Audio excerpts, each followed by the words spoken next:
Hey guys, in today's movie recap, we're going to travel back in time to save the future. Enjoy!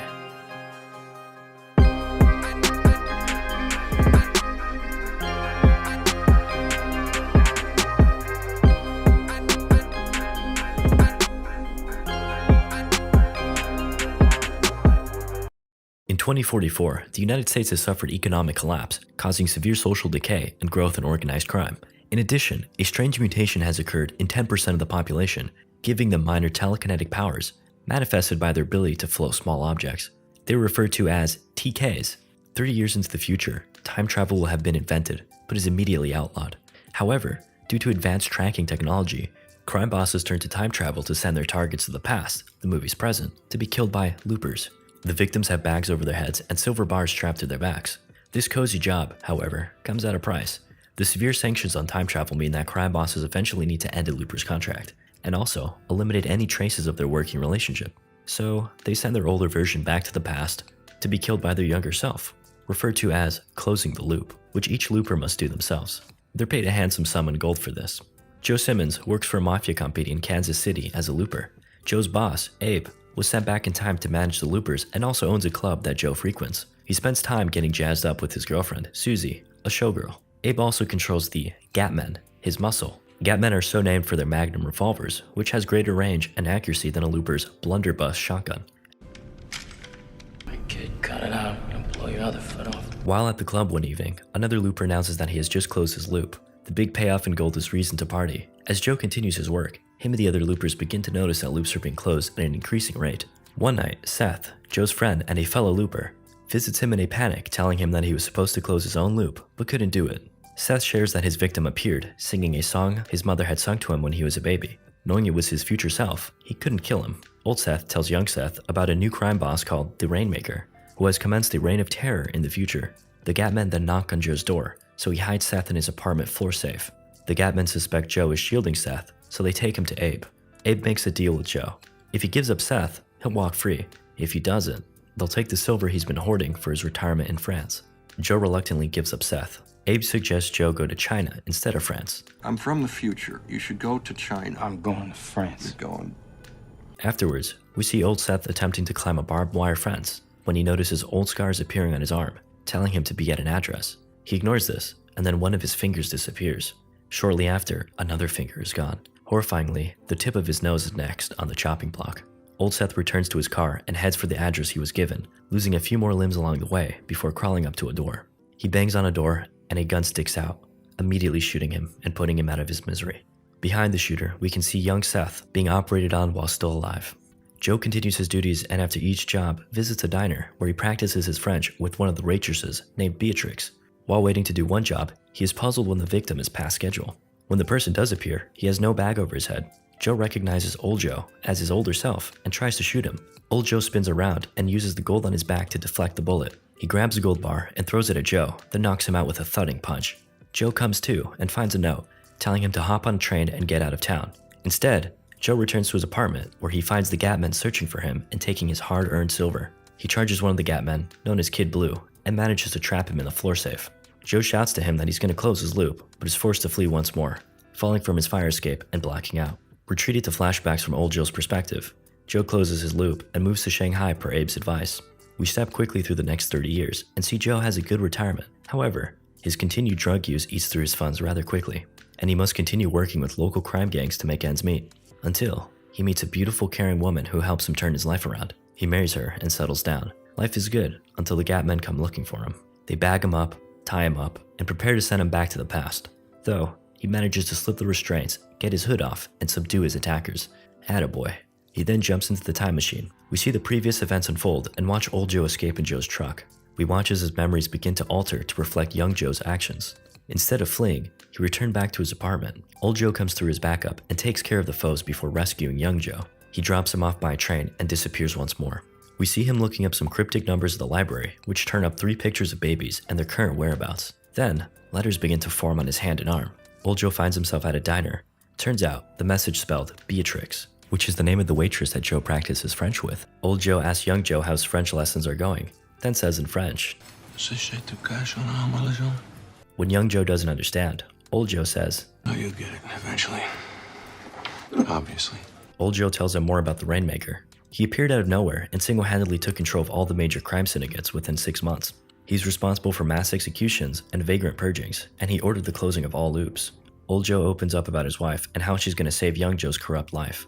Though, all her good deeds are ultimately rewarded by a bullet when the Gap men accidentally gun her down during Joe's capture. Shortly before this, Joe received a call and was given the Rainmaker's birth records. Old Joe knows that in the present, the child who will grow up to become the Rainmaker is living in the same county. If he can kill the Rainmaker, then he'll never be captured and his wife would still be alive. All that is known about the Rainmaker is that he has a synthetic jaw and watched his mother get murdered. Young Joe doesn't care about Old Joe or his wife and just wants to live out his own destiny. Old Joe manages to apprehend him just before he attempts to shoot him. Suddenly, Gap men burst in. Young Joe runs off and snags a piece of the map. Him and the Gap men shoot at Old Joe as he runs off. Then, the Gap men start shooting at Young Joe, who also runs off. For his failures, Kid Blue is relieved of his duties and gets a smack on the wrist. No! Young Joe follows the coordinates to a farmhouse owned by Sarah, who lives with their son, Sid. He's initially shooed off the property by a gun-toting Sarah, but after he saves her from this guy, she takes him in and helps him sober up. When Joe shows Sarah the map to confirm the location, she recognizes the digits and blasts Joe in the chest. Hey.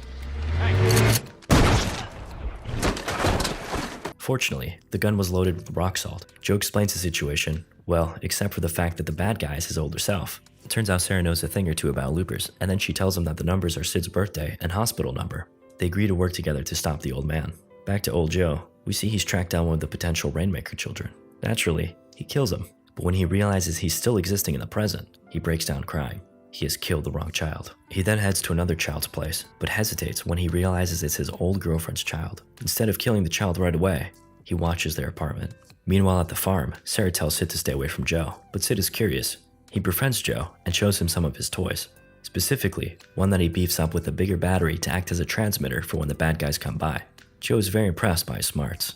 As young Joe and Sarah become close, he learns that she is a telekinetic with slightly more power than other TKs, and that Sid was raised by Sarah's sister for 2 years until she was somehow killed. Sid thinks Sarah's sister is his real mother. We witness a terrifying scene where Sid becomes enraged at Sarah, accusing her of being a liar. She runs off and hides in a safe until Sid calms down. Afterwards, she comforts him and he apologizes. The next day, one of the Gap men, Jess, comes looking for Joe. Sarah realizes that they look awfully similar. Sid helps him escape and Jess leaves. While Sid and Joe are alone hiding, Joe tells him how his own mother sold him for drugs. We see how being motherless led Joe to a life of crime. The next morning, a suspicious Jess returns and holds Sarah at gunpoint before Joe comes down the stairs. As Joe tries to reason with Jess, Sid starts to come down the stairs.